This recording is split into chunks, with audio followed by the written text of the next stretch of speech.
welcome back to another episode of the Cam and Judith podcast. Today it is February 27th, and it is Thursday.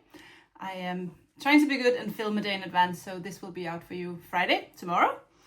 And this will be a somewhat regular episode. I will talk about what I have finished. I have one project and whatever else is going on my needles. And then I will be talking a little bit about all my haberdasheries. I think that's a word I've heard before when you talk about all the stuff that you use around your knitting. So not the yarn and not the knitting pattern, but everything else. Needles, needle cases, stitch markers, everything else. I'll go through that, show you some of my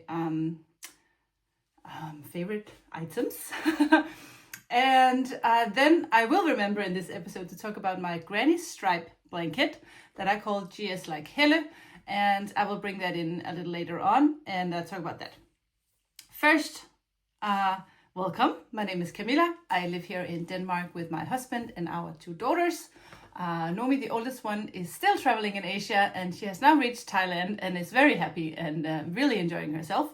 So that's so good. She'll be back in the beginning of April. So I can't wait, actually. I miss her now. She's been gone for 2 months. And I can tell that I would really like for her to come home. And at the same time, I really would like for her to just enjoy herself and travel throughout the world, and do whatever she wants to. So I'm torn in two. I bet if you're a mom, you know exactly how that feels. You just want your kids to be happy, and at the same time, you just want them to be in their room all the time, safe and sound. She's safe, but she's just not home. Yeah, but she's really enjoying herself, so that is good. Esther's still in school, and she's doing good as well. So everything on the home front is fine.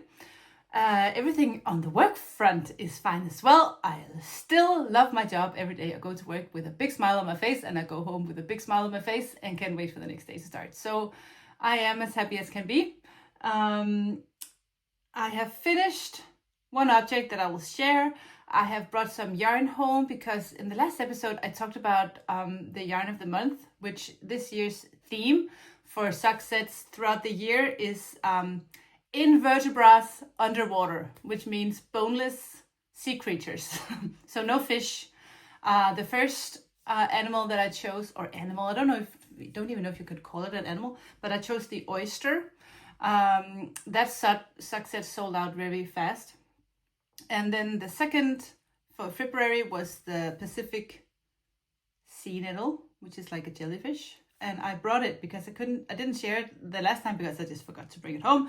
I remember today, so I will talk about that. And also for the next month, I will not spoil the animal, but I will let you know that if you are a newsletter subscriber, pre-orders will open on Monday. Let's get started. I have a huge mug of very nice warm coffee, and it is actually my cup number 3 because it's almost 11:30 and I haven't even been to the studio yet. I have spent all morning writing the pattern for my kids' bubble sweater that I will be talking about a little later, but I have had a few people contact me about testing, and I have been indecisive whether I wanted to test worldwide or not because well, that's another story, and I'll get into that later. But I finished the pattern, so some of my Danish testers can get the pattern today. But let's share the blanket. I didn't wash this yet. This is the pattern, a baby blanket for Francis, except that in the pattern it says knit stockinette. But the last time I knit this, I just did garter, because who doesn't just love to knit on every row? So if you decide to do the same, you can just knit on every row, and that's the only thing that I changed. And then for the yarn, it is not blocked yet, so it will grow once you wash and block this. I love how it's both neutral and a little boyish at the same time. I know we don't want colors to be gendered, but I think that takes more than just one generation. And so I did a little bit of blue and a little bit of mustard and some scallop shell, which is actually a pink. So if you think about it, this is both pink, blue, and yellow. And I know that these young parents are going to love it no matter what the color. But yeah, I did this in my silky lace base, which is 600 meters per 100 grams, and I just weighed this, and it is enough with one skein of that. And then for the Messiah yarn, I had some scraps left over, and let me just show you how much I had left of the blue one. This much. So I played yarn chicken, so I'm so happy that I had enough. But yeah, so approximately 600 meters, and if you want to use just 2 colors for the contrasting stripe, the silky lace, you knit that throughout the entire blanket, and then you use other colors for the stripes. And I have 3 colors. You only need 2, so if you get 2 skeins of the Messiah or any other fingering weight yarn, you can do my merino silk cash, which is a very luxurious yarn, and just have 2 of those, and you can have yourself this luxurious baby blanket in silk and merino and all these lovely bases. So this is what it looks like. I'm very happy with the results, and I am hoping that the parents will be happy with it as well. The baby is due today, so I will wash and block this today and have this sent as soon as possible. I was actually really wanted to do just a tiny hat using some of the scraps I still have left. They are here. I still have some of the yellow and some of the scallop shell left. The yellow one, I have to say, is not mine. It is from back when the Swedish hand dyer Petra that had the business Fru Valborg, when she dyed yarn, and this colorway is called Shiny Happy People, and yeah, she doesn't dye yarn anymore. I did think about contacting her and said, will you give me the recipe for this color, because I think it's so good. But yeah, I'll think about that. We really don't want to share our secret dyeing recipes, but since Petra is not dyeing yarn anymore, maybe she will. I don't know. Anyway, there will be enough yarn to do just a tiny bit of tiny hat, so maybe I'll just do that later and send the blanket, so I'm sure that they will have this as soon as the baby arrives. So I will get that washed and nicely wrapped for them. It's just so exciting to have a new baby in the family, and even though it is not my biological nephew, it is my brother's girlfriend's son. He has been in the family since he was 15, so of course I did not know him as a kid or anything, but my brother really feels like he's going to be a grandfather.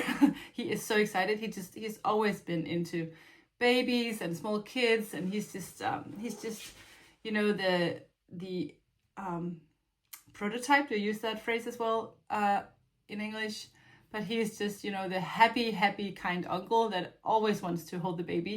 He's been like that forever. If there's a baby, he'll be holding it.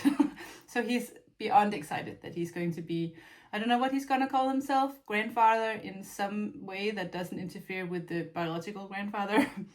Yeah, everything is good there. He's just so excited. So I thought, now that my brother's going to be a grandmother, and I'm not going to be an aunt, but at least I want to share in on that whole excitement. So that is why I did the blanket. Yeah, well, let me take a sip of this. All right, let's start. Since the baby blanket is done, I am free to knit on whatever I wanted to. I have 2 new designs, and that I'm working on both of those. I will show you. I have the bag over here in my Sandy by the Lakeside bag. I have 2. I'm so blessed I have 2. Sandy gifted me this one, and I have, this is the mustard colorway, and I have one in just the natural brown leather, but Esther stole that. And as I said to Sandy, that is the best compliment you can get. If your 18-year-old wants to steal your stuff, just be happy. I just got a new jacket and she steals it all the time, and I'm like kind of proud and annoyed at the same time. And I said to my husband, it's so annoying that she's stealing my jacket. And he said, well, aren't you wearing her shoes? And I'm like, yeah. So anyways, I have, as I told you the last time, I'm working on a vest version of my Mega Stripe sweater, mainly because Tina did a vest version of the Make a Stripe sweater, and she did stripes, and I just wanted to do the vest in one color, and this is some leftover dye that I had from when I dyed the oyster sock set last month, and I just was curious to see how this shade would look on my mega mohair, and I like it a lot. So now I'm doing the vest, and we had knit night last night at the studio. I love those knit nights. It's just the best to meet new knitters and hang out, but it gave me a little time to knit. So this is the front, and I have that on my wire, and I closed my wire. This is a little trick. I closed my wire with one of those light bulb stitch markers, so I don't have to use any scrap yarn or anything else to hold my stitches. They just stay on the wire. And then on another wire, I picked up stitches for the front. So once I am ready to knit in the round, I can just add a needle to this other wire and knit in the round. So I don't have to bother too much with that. So I'm knitting on the front, and I am working on a 8mm needle, so it's approximately the same stitch count as the sweater, but I go down a few needle sizes, so it's not that oversized. It's still oversized, but just not as much. I think for a vest, it's cuter to not have it be that oversized. So I'm working on this. I'm writing the pattern along the way, and before you know it, there will be a pattern for you guys. And I don't think I would be taking testers for this because it's so close to a pattern that I've already tested. So hopefully this will be done. I hate to put dates and stuff like that, but not too long. What is not too long? I don't know.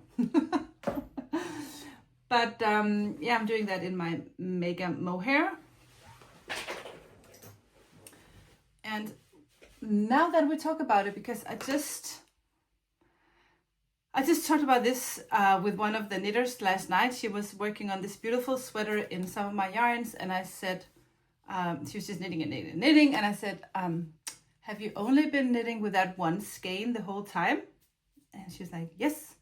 I said, remember to alternate between skeins, because even though it's a solid color, and even though they have been in the same dye bath, there can always be a difference in the shade, especially with speckled yarns, or even if I dye a lot, then I'll have maybe 4 dye baths next to each other, or sometimes I'll have 10 dye baths next to each other. And even though I put the same amount of yarn and the same amount of water and dye, there can still be a tiny bit of a difference. So if you knit your entire sweater in blocks, let's say you start with one skein and you finish that skein, and then you take the next skein and then you continue, there is a risk that there will be one block in one shade and then the next block in just a tiny different, but enough that you can tell when you hold it up that there's a difference. So I said, it's fine that you have done this much now, but start to alternating. And I do not alternate one row or at a time. I just, every now and then, I'll just do a couple of rounds with the other. I really don't make a system. I know that some people would do a system, or do like even in Excel, have, you know, the whole thing written down. I don't do that. So it doesn't have to be that complicated at all. It's just to say, don't finish one skein and then start the next, because you will risk having this block of colors. And the same with this. I did pick up for the bag, so you can tell that I already have a block. So once I finish the bag and start to knit in the round, I will alternate between the 2 skeins, so that I don't risk that. And you can tell, especially with speckled yarns, you can have them lay in the dye bath, and when I speckle, I just kind of have this little, I don't even know what that's called in English, but like when you have tea in this little, never mind, I don't remember the word, but when I speckle the yarn, every now and then there will be more speckles on on one skein than on the next skein. So when you have this darker spot somewhere, you will have that dark spot around your sweater, and then on the next skein maybe it's not as dark and you won't have any of those very dark spots. So just to alternate between the two skeins every now and then. If it's bigger needles, I will do a few rounds. If it's very small needles, I will do maybe more. You can kind of see once you start to alternate how many rounds you need to do. Or if you are knitting a pattern, like a bubble stitch pattern or some kind of pattern repeat, do something that kind of flows with that. It's not really that important, and it doesn't have to be the same amount all the time. Actually, it's better if you just kind of randomly change, just to avoid the block. That is all. Okay, that was really not planned, but it's always a very good trick.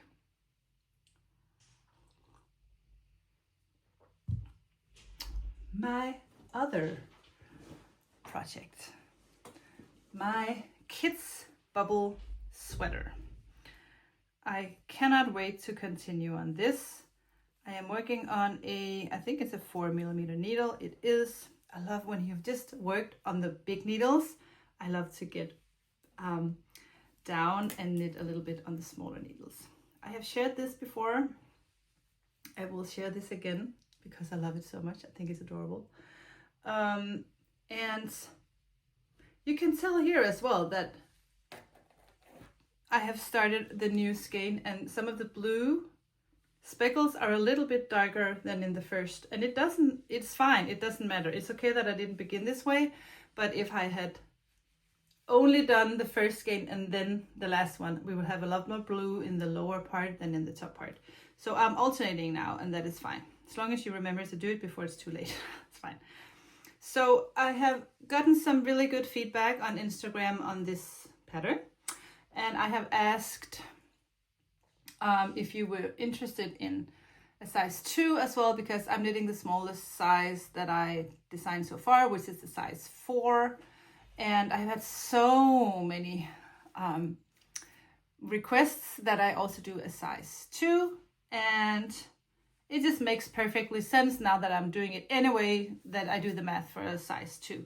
That's no problem. And then yesterday at midnight, I had Christina there, and she said, I actually test knitted your first baby bubble pattern. I'm like, really? I don't even remember. And said, yeah, I did.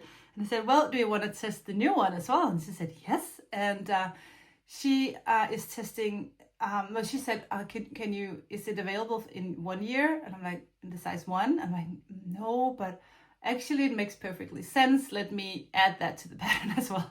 So now it's 7 sizes, 1, 2, 4, 6, 8, 10, 12. So we have the whole range.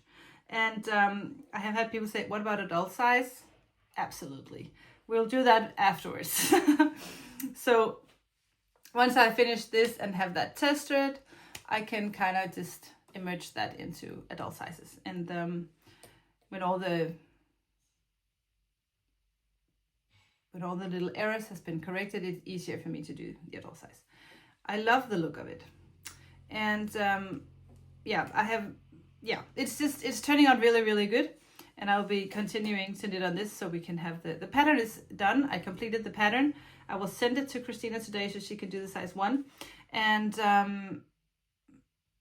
I was not certain if I was really ready to do a test knit, open a test knit. I decided to do so anyways. But since I have only done the pattern in Danish, I think I will prefer Danish test knitters for this one. Because once I translate to English, then all the errors, I have to correct those in 2 languages.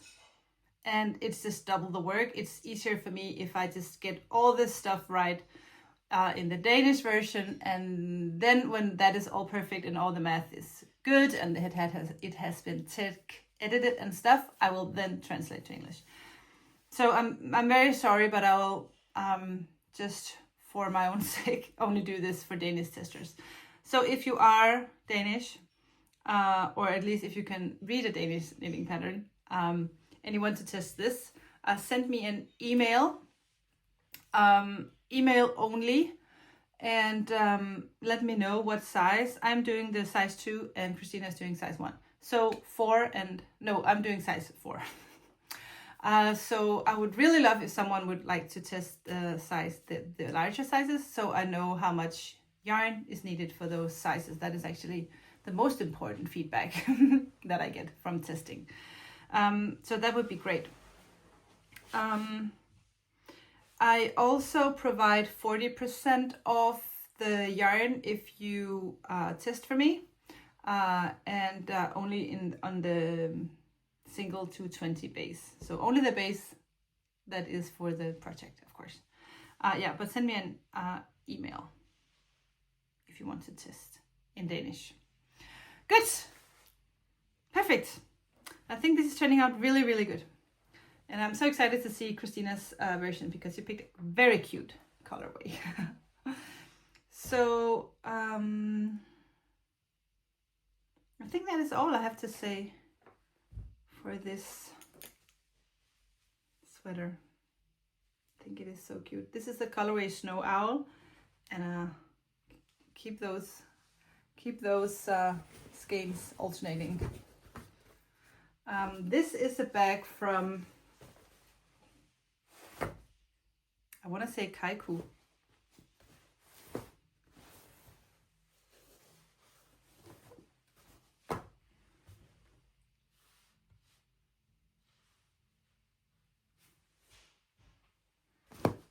I think I am almost certain that her name is Kaiku, and there's nothing in here that says her name, but I will link them down below. I know that she dyes this herself, the fabric, and I love this. I think it is adorable. So I will link that down below. Good. What else is on my list? February sock sets. I will share with you the Pacific Sea Nettle on both my Gold Stellina base and my Merino sock base. The Camisole Yak sock base sold out, and I have those two left. Of these two bases, I have multiple left in the shop still. And it's always like this: the secret version pre-order. Half of you will order, and then once I show what they look like, the other half of you will order, and I totally get that. Some of us loves the surprise, and some hate surprises. They just really want to know what color they're ordering. Before I dyed yarn, if there was like a surprise box of some sort, I will buy it. I love the surprise. But this is the Sea Nettle. I love how this turned out. It was a challenge for me to do the yellow and the blue and not have those merge into green. And that's always a challenge, because when you have the dyes next to each other in the dye bath, and if they collide, new things will happen. So, you know, if you know your color wheel, you know that green and blue, no, blue and yellow make green. And I didn't want any green. There can be a hint of green here and there. I can't even see anything here. So I'm really happy. And then some of the burgundy that represents the, you know what I mean.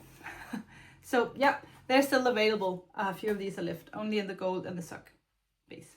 Next month, for the next sea creature that opens on Monday, I will be doing more of the Camisole sock yak, because that is your favorite sock set base. And this month, I think I already did 20, and then next month I will do 30. So we will have a little bit more available in the Camisole sock yak base. But let's talk yarn, because I have a base that I really love, that I have only had in two different colorways. It is my Merino Cash base. It is 80% superwash merino, 10% cashmere, 10% nylon. It is a 4-ply, and it is so plump and soft and squishy and lovely. And I am knitting. I'm working on this yarn. I'm knitting a pair of socks for myself in the colorway Honey Plum. I have showed you before, and I don't want to bore you with that again. So I was just checking if it was closed. It's not. It's in my bag in my living room. And I'm not going to get it because I don't want to be sharing the same stuff over and over. But it is knit in this base. It is incredibly soft. And I have dyed it in my Coquina's base, which is just an all-time favorite. And it is such a beautiful spring color. And I really love this colorway. And this is Crocus, which is also like, what is more spring than crocus flowers? And so I did it in that colorway as well. And at the studio right now drying is my Buttercup colorway, which is this very soft yellow, like a buttercup. And did I dye it in any other color? I don't think I did, but I will be open for suggestions. If you just say, oh, I really would love it in this colorway, you can always write me, and I always do like sweater quantities of something if you need it. And then I have a thing for burgundy. I talked about that last time. So I did dye burgundy on my silky lace base. This is the base I used for a baby blanket for Frances, except I used the undyed version. This is dyed burgundy. And I also did burgundy on my merino silk cache, which is 70% superwash merino, 20% silk, 10% cashmere. It is still superwash yarn, but there's no nylon. And I've had people ask, why does it have to be superwash, and why can't you do some yarns without superwash? And I have a little bit about that on our website, but also I just want to say that I love non-superwash yarn as much as the next person, but it is harder to dye superwash yarn because the yarn doesn't take the dye the same way. So it's okay for like solid colors, but for speckled or variegated yarns, it's just a little bit different, and it takes so much longer. I have non-superwash yarns. My Alpaca Deluxe is non-superwash. My silk mohair and my Suri alpaca silk are non-superwash. My organic wool linen, which is a DK weight yarn, is both organic and non-superwash. And my mega mohair is non-superwash. So there are options. But I also just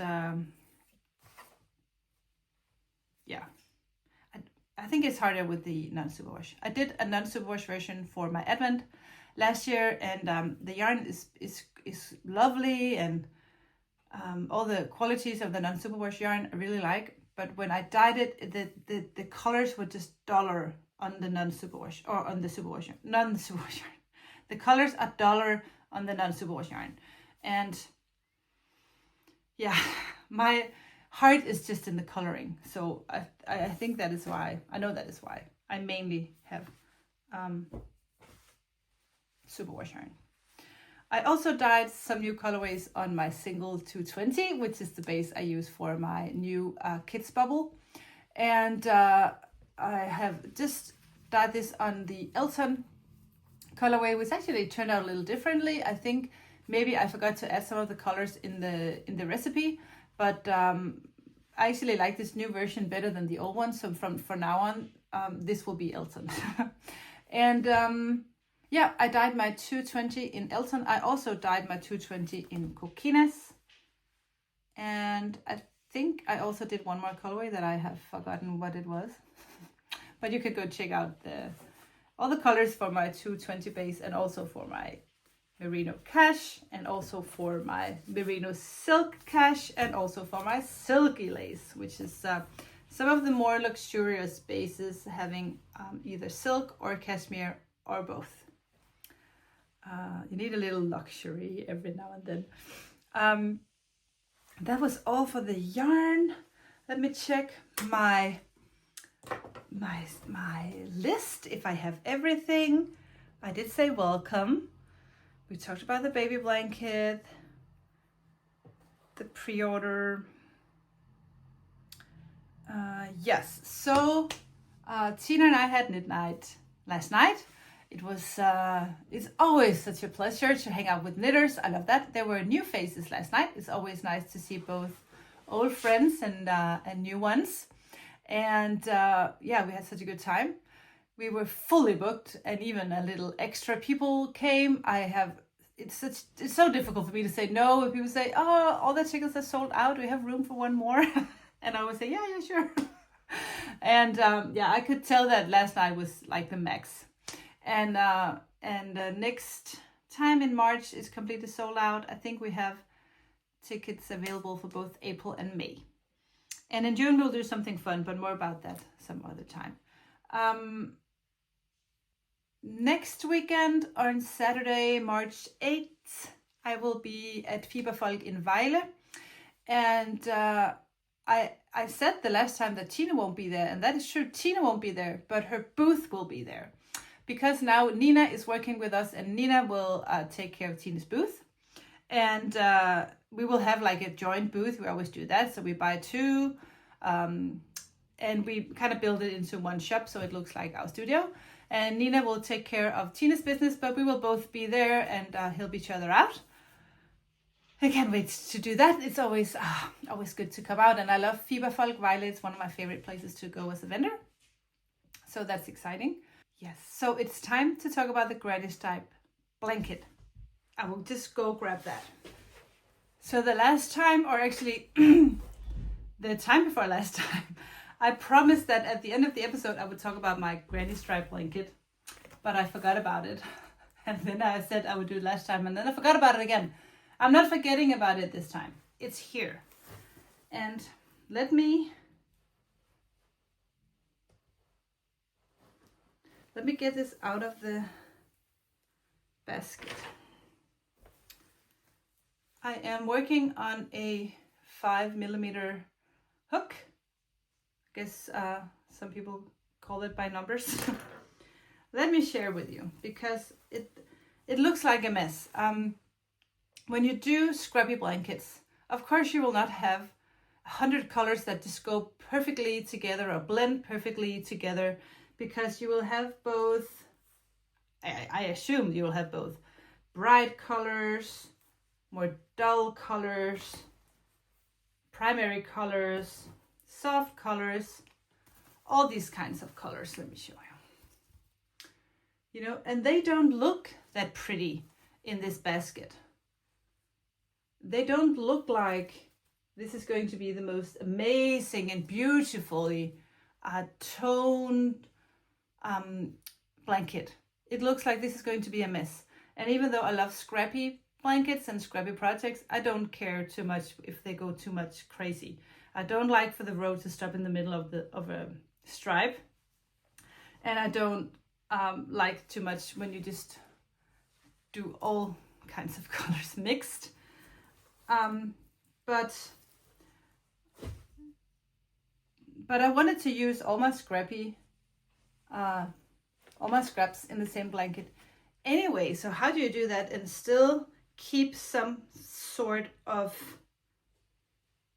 color scheme, or at least some sort of aesthetic to it? So it's not like, nothing wrong with having like circus blankets, but my personal taste just wants it to have like a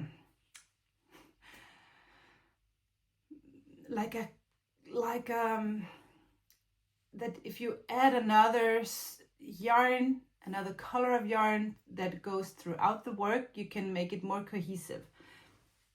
So I have done this blanket, and throughout the work I have used this beige oatmeal kind of colored silk mohair. This is from Telia. It is not even my own hand dyed, because I just bought a whole box of these.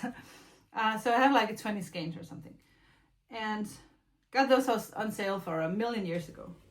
And then it just doesn't matter how bright your scrap is, if it is a neon, or if it is gray or speckled, or if you think this will not go with the other colors, it will, because this will make sure that all the colors go together.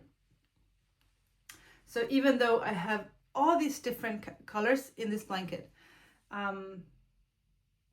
Bright ones, dull ones, speckled ones.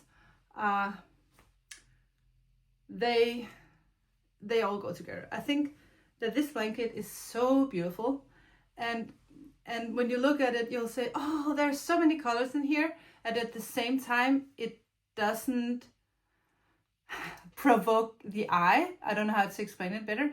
It's not all over the place. There's still something subtle about it. And it is, I have been working on this blanket for years, and I don't stress when I do blankets. I just let them be. And this is how it's touching the ground now. So it's almost long enough, I think.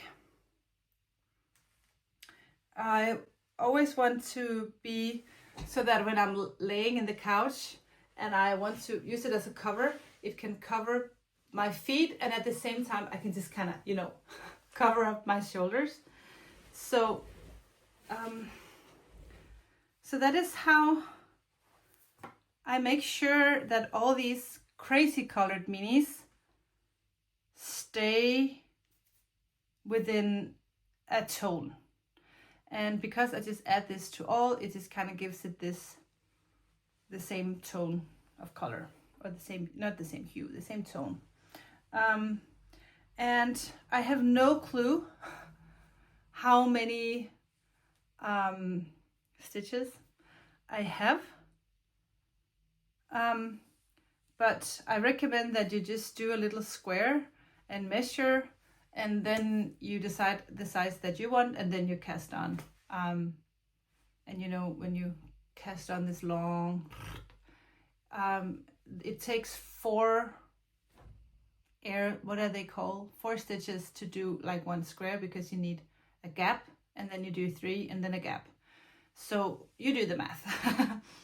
I think I did it that's the same way. I think I just did a little square, and then I measured that, and I said, well, I want it to be this wide, and then I just cast on all those stitches, and worked back and forth and back and forth and back and forth for a million years. I'm not very good at crocheting, so my arm will hurt after 30 minutes or so. So I just do it every now and then between projects, when I have nothing else to do, or if I need, my mind just needs something mindless.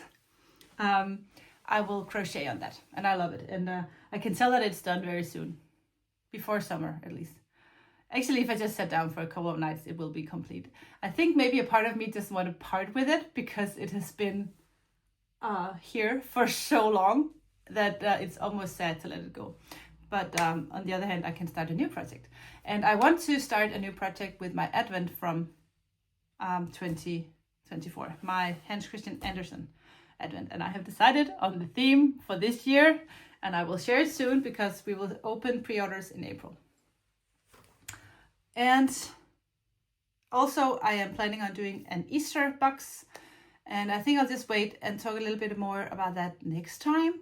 I have made a collaboration with a ceramist, and so there will be something in there from her and some other surprises, so it will be a very good Easter box. But the last thing I want to share with you is all my haberdasheries, because I promised to do so, and I'll keep my promise. And today's episode will just be a long one, but that's just the way it is. Let's start small and go big. I'll grab all my stuff. This is where I have all my knitting needles, and this is from Mag Fiber. And I ordered that a long time ago, and it was pretty pricey, but I just really wanted something of a good quality, and I wanted it to look good, and I wanted it to be big enough so it could store all my needles, even the big ones, and I needed it to have room for multiple, because I will have many of the same size. And so I have all my needles. I have a little scissors here. I have a tiny circumference one for socks. I have used it only once. Some needles, of course, my little, I I don't know what it's called. But I have all my needles here. I love this one. I have in here you place room for stitch markers, measurement tapes, whatever you need. So this is my primary knitting needle case. And I got it before I knew Tine, because if I hadn't, I would probably just have ordered one with her, because hers are really beautiful and they're all leather.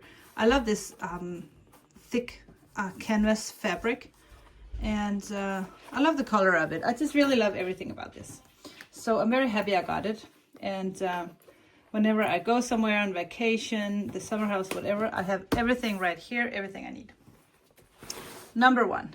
Number two is this one. And Tina made this one for me.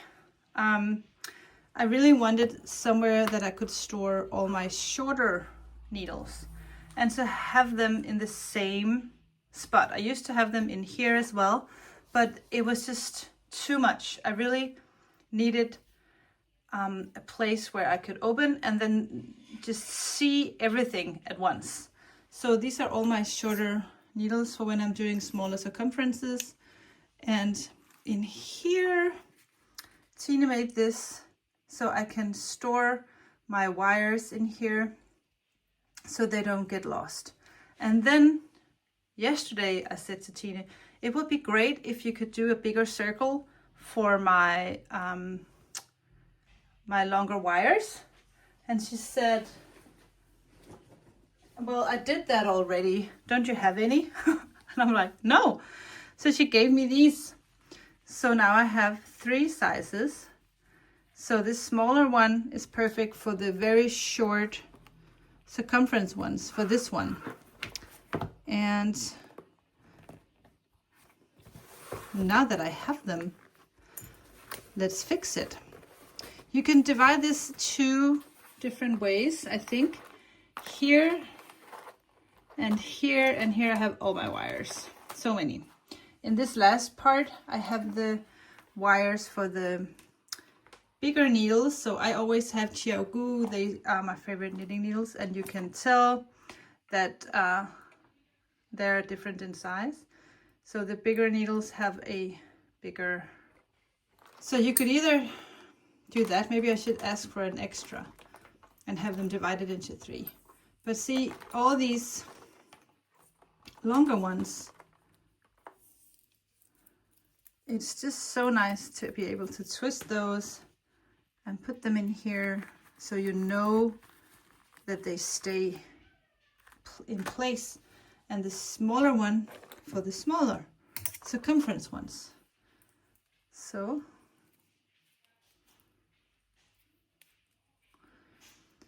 I'm happy that I got this idea. And I'm happy that Tina already thought of that, so that they are available. And I think it's actually great to have them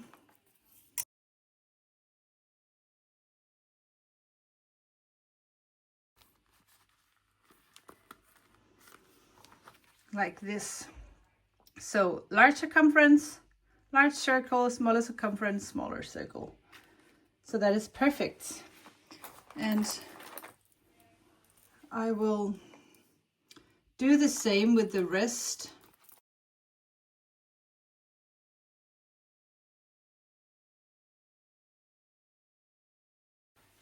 So you can either sort these into sizes, have multiple, or even divide them into a length or a size, or both.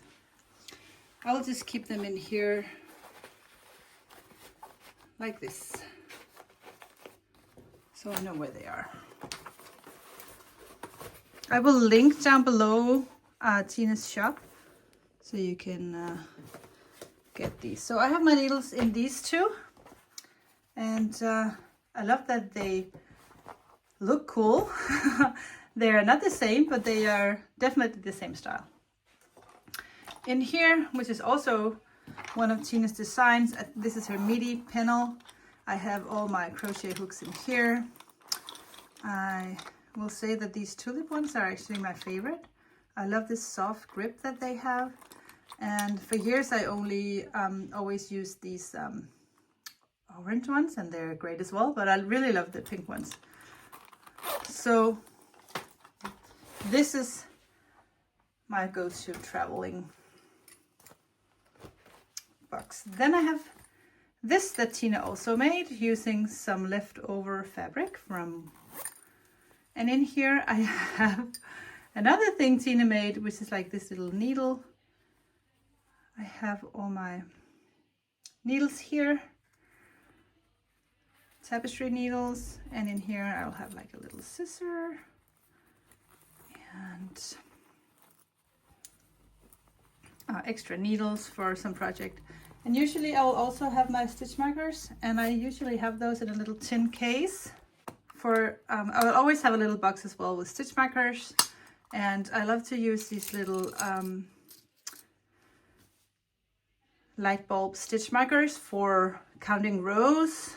When I do socks, I will use them every 10th stitch or so, and if I do sleeves, I will mark where I do the increases or the decreases for raglan or for sleeves.